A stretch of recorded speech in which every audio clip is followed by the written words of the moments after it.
My folks kicked me out when I was 18 so my pregnant young sister could have my room. Now, years later, they want to move into my house. But what I found out in court left me completely stunned. Getting kicked out of the house right after I turned 18 hurt, but deep down, I had always known I was never really wanted. And I do not mean it like I was some accidental surprise.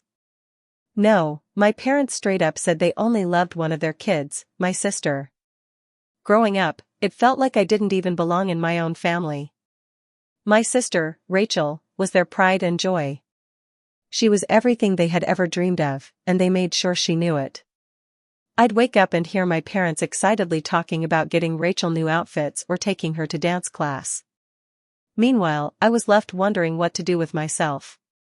It was like I didn't exist, unless they needed me to stay out of the way. I lost count of how many times I heard, "Why can't you be more like your sister?" School was no escape either. I still remember one parent-teacher night where they spent the whole time raving about Rachel's finger paintings like she was some kind of child prodigy. When my teacher handed them my report card, they didn't even glance at it. I worked my tail off, hoping maybe if I got good enough grades, they'd finally notice me. But nope, Rachel was the star, and I was just the background character. She got everything, the nicest clothes, the attention, even the best seat at the dinner table. Christmas and birthdays were always the same. Rachel would be buried in gifts, and I'd get one or two things, just enough for them to say they didn't forget about me. I'd sit there, pretending it didn't bother me, but inside it hurt like hell. It was not really about the toys or clothes. Sure, having something new would have been nice, but it was the little stuff that cut the deepest. Rachel's toys were basically off limits. If I so much as touched one, she'd scream like I broke it, and my parents would come running. The only person who made me feel like I mattered was my grandmother.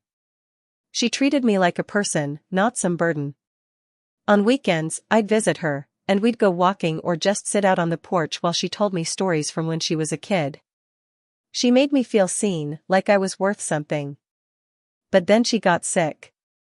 And even then, my parents found a way to shut me out. They'd take Rachel to see her, have her bring flowers, play the sweet granddaughter. I was told to stay home, supposedly to help out with chores, but that was just an excuse. I started sneaking out to visit grandmother anyway. We'd talk, and she'd try to lift my spirits, saying she was proud of me for staying strong. But I could see the worry in her eyes. When she passed away, it felt like the one good thing in my life had been ripped away. My parents didn't even ask if I was okay. They were too focused on making sure Rachel was handling it all right, like she was the only one who had lost someone. After that, things went downhill fast. Whatever little scraps of attention I used to get vanished. I was like a ghost in my own house. At dinner, they'd talk to Rachel like I wasn't even sitting there. The resentment started eating away at me. I tried speaking up now and then, like when Rachel got yet another new dress and I asked why I never got anything new. My mom would just wave it off with, "Rachel has her events and activities. You're fine with what you have." And if I kept asking? I was being selfish or making everything about me. So I stopped asking. Learned to stay quiet, blend in. Figured if I disappeared, maybe I would not have to hear those words again. But even that did not help. The comments kept coming. My dad, especially, he had this look like I was some broken piece of the puzzle. He'd say stuff like, "You need to straighten up, girl. Why can't you be more like your sister?" It honestly felt like just being alive was enough to disappoint my dad. And Rachel knew exactly how to use that to her advantage. The moment she wanted something, she'd turn on the tears, and like clockwork, my parents would come running to comfort her. It didn't take me long to figure out that no matter what I did, I was never going to be the one they were proud of. Growing up feeling like the odd one out does something to your head. You start thinking maybe it is your fault. I spent so many years trying to figure out what was wrong with me, why I couldn't be the child they seemed to want. Looking back, I see how messed up it all was. But when you're a kid, you do not realize it. You just want someone to care. And when they don't, you start thinking maybe you just need to try harder, be better, quieter, more helpful, anything to earn a little attention. But no matter what I did, it was never enough. I always knew my parents favored Rachel, but what they did still hit me. It is one thing to feel ignored. It is something else entirely to be thrown out of your own home. So, yeah, Rachel ended up pregnant. 17 years old and already playing house. The dad is 19-year-old guy who barely scraped through school and bounced from job to job. The kind of guy who probably couldn't spell responsibility, let alone live it. When my parents found out, I figured there'd be some serious talks, something about consequences or what her future was going to look like now. But instead, they were over the moon about it. I mean, weirdly happy. You'd think she had won a trophy or something. They were all, our little girls growing up, and we're going to be grandparents. Meanwhile, I'm standing there thinking, are you hearing yourselves? Next thing I know, they're planning a shotgun wedding like they were trying to set a world record. One day, I'm holed up in my room, trying to stay out of everyone's way, and the next, they're telling me to get dressed because we're going to a wedding. No one even thought to ask how I felt about any of it, not that it would have mattered anyway. But the real punch came a few weeks later. My mom calls me downstairs. She starts going on about how with Rachel's baby on the way, they'll need more space. I'm sitting there thinking, why are you telling me this? Then she hits me with it, she wants my room for the baby. I was floored. That tiny space might have been the worst room in the house, but it was mine. The only place where I could shut the door and pretend things were okay, even just for a little while. I asked her, so what am I supposed to do? And she just shrugs and says, you'll figure it out when the time comes, you're almost 18. She actually told me I should be thankful they let me stay there as long as they did. Yes, I was almost 18, but had nowhere to go. They knew that. But none of it mattered. All they cared about was making room for the baby. And I was the easiest piece to move out of the way. My dad stood there with his arms crossed, backing her up like always. He goes, you're already an adult now. Time to start taking care of yourself. Like it was totally normal to throw your kid out just because your daughter made a mistake and needed more space. So that night, I packed my stuff. Not that there was much, just a few bags of clothes, some books, and a couple of things my grandfather gave me before he passed. I stood there in my room for a few minutes, just taking it in. It was not much, but it was mine. Now, it was going to be turned into a nursery, and I was getting kicked out like trash.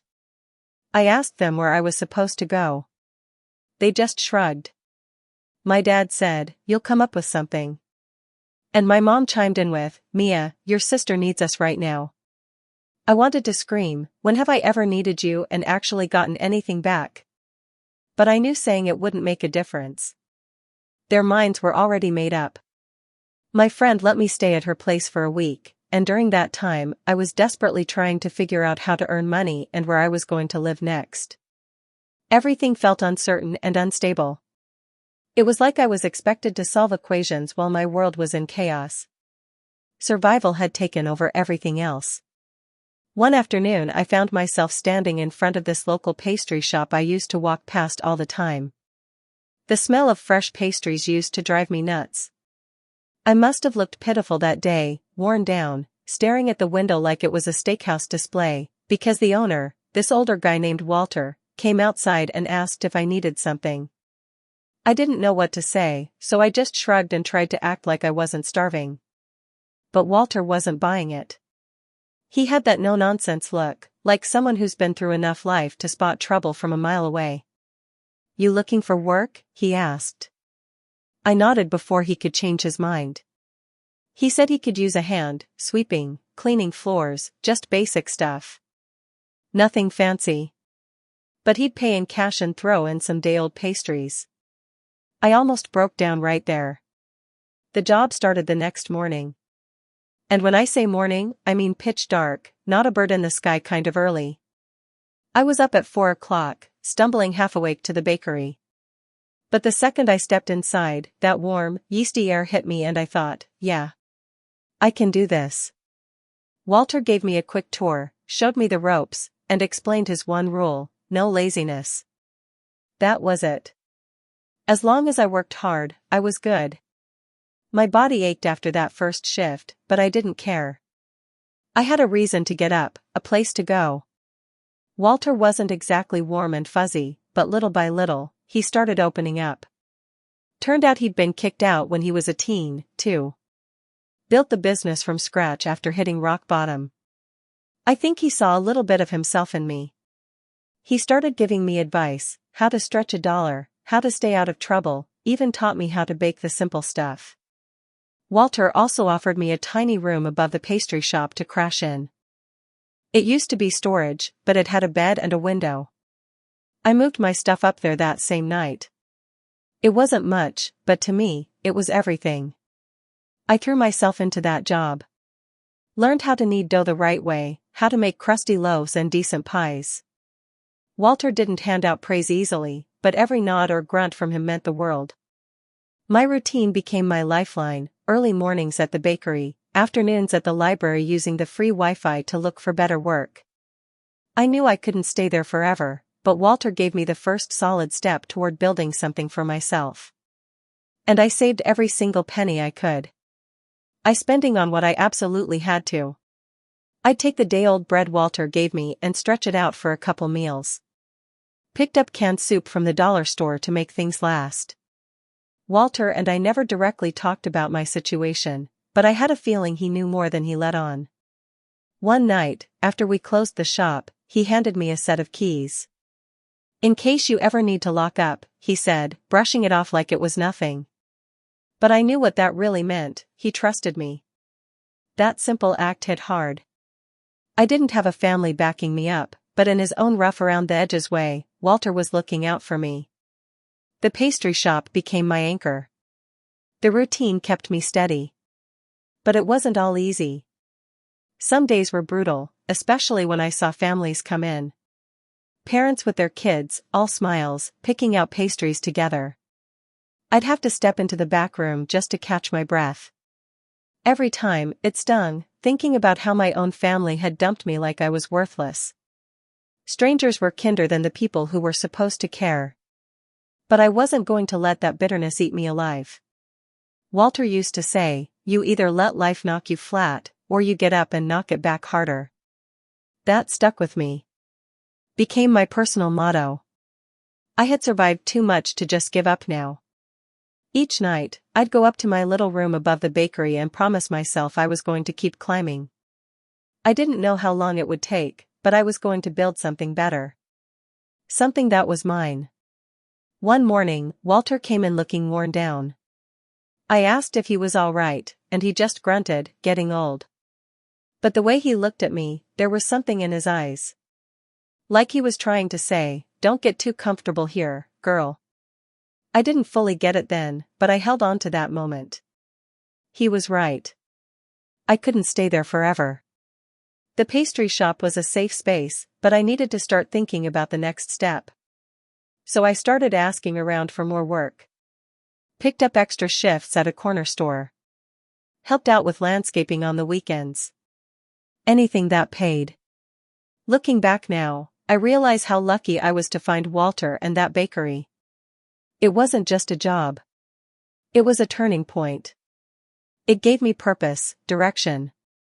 And even though the future was still unclear, for the first time I felt like I had a real shot. I was someone who was taking control, one step at a time. After a few years of grinding and saving every dime, I finally pulled it off. I bought a house. My own home. It wasn't some huge dream mansion or anything, just a modest 3-bedroom on the edge of town. Walking through that front door for the first time, holding the keys in my hand, it felt unreal. I stood in the empty living room, staring at those blank walls, and I just felt this wave of pride. I had done it. The first few weeks were bare bones. I was sleeping on an air mattress and using cardboard boxes for a table and a chair. It was rough, but I didn't care. Every morning, I woke up reminding myself, this was my place. No one could tell me I didn't belong. Bit by bit, I started furnishing the place. Slowly, it started to look like a real home. And with every piece I added, it felt more and more like I was building something solid. Then one day my doorbell rang. At first, I figured it was a delivery or maybe someone from the neighborhood introducing themselves. But when I opened the door, it felt like I got punched in the chest. There they were, my parents, Rachel, her husband, and their 2 kids, standing on my porch like we were long-lost friends. All smiles, like none of what happened ever did. My mom was the first to speak.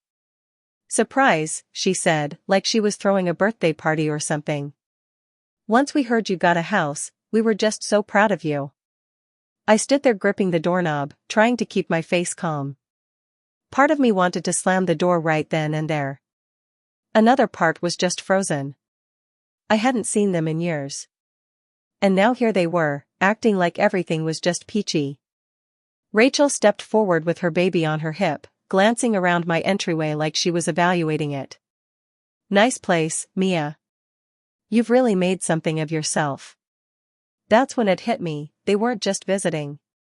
They wanted something. My family only ever showed up when they needed help. My dad cleared his throat, like he was preparing to give one of his fake, fatherly talks. "Mia," he started, "with Rachel's family growing and all, and you having all this space to yourself, we figured maybe it's time to put the past behind us. Family should stick together, right?" Family? These people had kicked me out like I was nothing. And now they were throwing around words like unity and togetherness? I clenched my jaw and asked, "What exactly are you asking?" My mom stepped in with that rehearsed smile. "Well, we just thought, wouldn't it be lovely if we all moved in here? One big happy family again, like the old days." I looked them dead in the eye and said, as calmly as I could, "No. That's not happening." The moment I said no, the smiles vanished. My mom's face twisted in disbelief, like she couldn't wrap her head around the fact that I was actually refusing. "But we're family," she said, like that was supposed to mean something after everything. I kept my voice steady. "You kicked me out of the house, and I had to work hard in a bakery just to have a roof over my head. The only real family I had was my grandmother." They didn't have what to say. For a second, the porch fell quiet.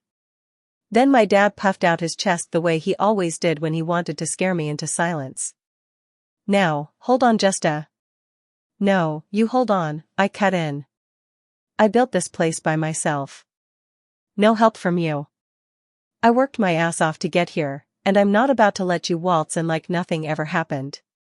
This is my home. You're not welcome here." Rachel's face shifted into this exaggerated, hurt expression. "Come on, don't be like that. We really need the space, and you owe us." That was the moment I snapped. "Owe you? I don't owe you a damn thing.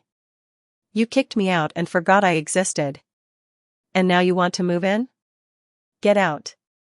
My dad's face went even redder, and for a split second, I thought he might start yelling. But he didn't. He just stared at me. Then my mom tried one more time. Her tone changed, softer, more careful. Like she was trying to sound sorry. "We know we made mistakes. We just want to make things right. Be a family again." I looked her straight in the eye. "Now you want to be a family? Now that I've got something you want?" They stood there for a few more seconds, looking like they didn't know what just happened. And then, without another word, they turned around, got in their car, and drove away. I stood there at the door, watching them leave. My hands were shaking, but I felt relief. And maybe a little grief, too. I had spent years hoping they'd care. Waiting for them to finally show up and be the parents I needed. But now that they had, I realized I didn't want them in my life anymore. I shut the door, leaned my back against it, and let out a deep breath. My body was trembling, but in a good way. It was like a weight had finally been lifted. I had stood my ground. For the first time, I'd said no without apologizing for it. I knew this probably wasn't the end of it.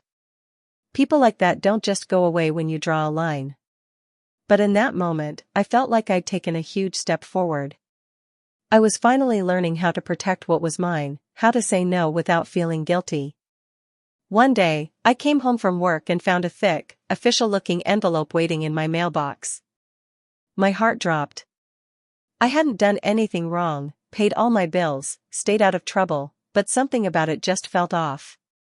I ripped it open. It was a legal notice. Rachel was contesting ownership of my house. She claimed it should be considered family property. I just stood there in my driveway, staring at the paper, like it was in another language. Seriously? After everything, they still couldn't let me have this one thing? The next morning, I called a lawyer. I wasn't about to let them take what I'd worked so hard for. Her name was Gloria. She was sharp, no nonsense. After reading through everything, she looked up at me and said, "You're on solid ground legally. They've got no case. But get ready, they're going to make this as ugly and drawn out as they can." And she was right. Over the next few weeks, they tried everything. Claimed I used their money to buy the house. Said I'd taken advantage of them. Still, it spread. The phone started ringing with calls from people I hadn't heard from in years. Old cousins and family friends. "Why are you doing this?" they'd ask. "Why won't you let your family in?" No one wanted the truth. They only heard what my parents told them. And just like when I was a kid, I was painted as the one causing trouble. But I fought back. I pulled out every pay stub, every bank statement, every document showing how I earned and saved and built my life from scratch. And then I told Gloria to dig deeper. I wanted to know how my family thought they had any claim at all. A few weeks later, she called me into her office. I figured it was just a regular update, but the look on her face said otherwise. She slid a folder across the desk. "You need to see this," she said. Her tone was heavy. I opened it. Inside were papers, documents that changed everything. Turns out, my parents had been hiding something from me for years. Turns out, my grandmother had left me an inheritance, and not a small one either. It was supposed to go to me when I turned 18. But somehow, my parents had managed to get control of it. They found a legal loophole and used it to access the money behind my back. They had been dipping into that inheritance for years. Paying off credit cards, covering Rachel's wedding, even throwing money at her husband's business that never got off the ground. Part of the down payment for their new house? That came from my grandmother's gift too. The money meant for me. And they never said a word. I sat there in my lawyer's office, flipping through pages of proof, my hands trembling. I couldn't tell if it was from the betrayal, the rage, or a mix of both. They were spending my inheritance like it was theirs. I had spent years busting my back just to stay afloat while they lived comfortably off what should have been mine. It made me sick. All the guilt I'd carried, the self-blame I'd swallowed, it all started to unravel. And I decided right there, I wasn't letting it go. They wanted my house? The one thing I built with nothing but grit? I was going after what they took from me. My lawyer was fully on board. "We can hit them with fraud, maybe even theft," she said. "It won't be easy, but we've got the receipts, literally." I told her I was in. Every court date, every meeting, I'd be there. I wasn't doing this for revenge. I was doing it for justice. For that kid they left behind. When the legal papers landed in their mailbox, I imagine it knocked the air right out of them. My phone lit up with voicemails, Mom, Dad, even Rachel. Suddenly they all wanted to talk. Too late for that. I ignored every call. I wasn't giving them another chance to twist the story or play the victim. Over the next few months, it was courtroom after courtroom. They did everything they could to spin it, paint me as the ungrateful kid who just wanted to punish his poor parents. But every time they spoke, my lawyer had a document ready. Every lie, every accusation, we met with hard proof, bank transfers, statements, records that told the real story. It was brutal seeing them try to wriggle out of it, but I wasn't scared anymore. I had the truth, and more than that, I finally had power. And then the verdict came. The judge ruled in my favor. They were ordered to repay everything, plus damages. When the judgment was read, the look on their faces was something I'll never forget. For once, they couldn't dodge it. They couldn't guilt trip or lie their way out. They were exposed. I walked out of that courthouse with a weight off my shoulders I hadn't even realized I was still carrying. It wasn't just about the money, it was about proving to myself that I mattered. That I wasn't some mistake they could write off and throw away. I'd fought for myself. And I'd won. They tried reaching out again afterward. Called a few more times. Sent messages saying they were sorry, that they wanted to make things right. But apologies only count when they come before the consequences, not after. I blocked every number. I was done. These days, I'm focused on what's ahead. I've still got my home, my job, and a life I built from the ground up. There's a long road in front of me, but I'm ready for it. I've already walked harder ones with less. The biggest thing I've learned through all this? Sometimes, the healthiest thing you can do is walk away, even from your own family. Because being related doesn't give someone the right to hurt you or take advantage of you. Family isn't blood. It's the people who show up. The ones who treat you with respect. The ones who care when it counts. I don't know exactly what the future holds. But I know this much, I'm not giving up what I've earned. Not ever again. My lawyer was fully on board. We can hit them with fraud, maybe even theft, she said. It won't be easy, but we've got the receipts, literally. I told her I was in. Every court date, every meeting, I'd be there. I wasn't doing this for revenge. I was doing it for justice. For that lonely girl they left behind. When the legal papers landed in their mailbox, I imagine it knocked the air right out of them. My phone lit up with voicemails, Mom, Dad, even Rachel. Suddenly they all wanted to talk. Too late for that. I ignored every call. I wasn't giving them another chance to twist the story or play the victim. Over the next few months, it was courtroom after courtroom. They did everything they could to spin it, paint me as the ungrateful daughter who just wanted to punish his poor parents. But every time they spoke, my lawyer had a document ready. Every lie, every accusation, we met with hard proof, bank transfers, statements, records that told the real story. It was brutal seeing them try to wriggle out of it, but I wasn't scared anymore. I had the truth and power. And then the verdict came. The judge ruled in my favor. They were ordered to repay everything, plus damages. When the judgment was read, the look on their faces was something I'll never forget. For once, they couldn't dodge it. They were exposed. I walked out of that courthouse with a weight off my shoulders I hadn't even realized I was still carrying. It wasn't just about the money, it was about proving to myself that I mattered. I'd fought for myself. And I'd won. They tried reaching out again afterward. Called a few more times. Sent messages saying they were sorry, that they wanted to make things right.